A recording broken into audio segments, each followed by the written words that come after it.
Now we step into one of the most talked about and often misunderstood areas of lie detection: body language. Most people believe that body language is the ultimate key to spotting lies. But here's the truth: body language is powerful, but only when you understand how to read it correctly. Let's start with a simple idea. The body often reacts faster than words. When a person speaks, they can choose their words carefully. They can edit, adjust, and control what they say. But the body, it's much harder to control completely. That's because many physical reactions are driven by the subconscious mind.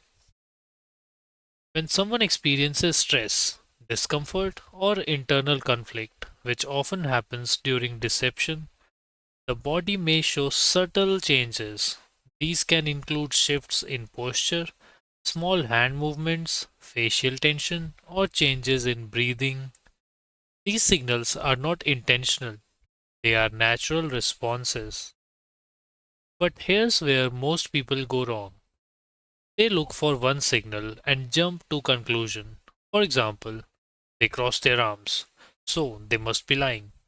That's not how it works. There is no single body language signal that proves someone is lying. A person might cross their arms because they are cold. They might look away because they are thinking. They might fidget because they are nervous. Even if they are telling the truth, this is why relying on isolated signals is one of the biggest mistakes beginners make. Instead, professionals focus on patterns and clusters. That means looking at multiple signals together. And more importantly, looking for changes from a person's normal behavior, what we call their baseline. If someone suddenly becomes more rigid, less expressive, or starts behaving differently than usual during a specific question, that change becomes meaningful. Another important concept is congruence. Whether a person's words and body language match. For example, if someone says, I am completely relaxed, but their shoulders are tense, their hands are stiff, and their voice is tight, there's a mismatch. That doesn't automatically mean they are lying, but it does mean something is worth paying attention to. You will also notice that body language is often subtle, not dramatic. It's not about big, obvious gestures, it's about small, quick changes. A brief tightening of the lips, a slight shift in posture, a moment of stillness. These are the kinds of signals that matter. And here's a key mindset shift: body language doesn't tell you this person is lying. What it tells you is something here is not fully comfortable or aligned.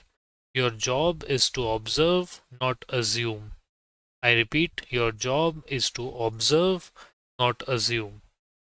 As we move forward, you will learn how to break body language down into specific areas: facial expressions, eyes, hands, posture, and how to interpret them in context. Step by step, you will build the ability to interpret them in context. See what most people completely miss, because once you understand body language the right way, conversations start to reveal much more than just words.